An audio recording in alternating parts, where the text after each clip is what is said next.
Púšťam poslednú papierovú loďku. Neznamená čiarku, ale bolestivú bodku. Z môjho ostrova k tvojmu brehu nesie správu výstižnú a pritom nemú.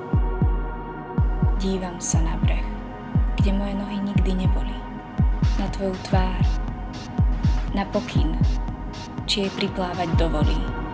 Sledujem breh, útesy, zátoky, územia, ktoré nie je moje. Ako mňa a teba delí jedna vec, a ňou je more.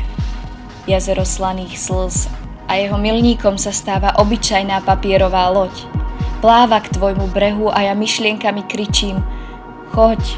Avšak slzy morských panien stretli sa s tými mojimi. Pomaly zmývajú to, na čom sme kedysi tak robili. Vraciam ti všetky bosky a nechcem už ani kúsok teba. Asi ma táto láska mala naučiť to, že aby som mohla ľúbiť, musím najprv ľúbiť samú seba.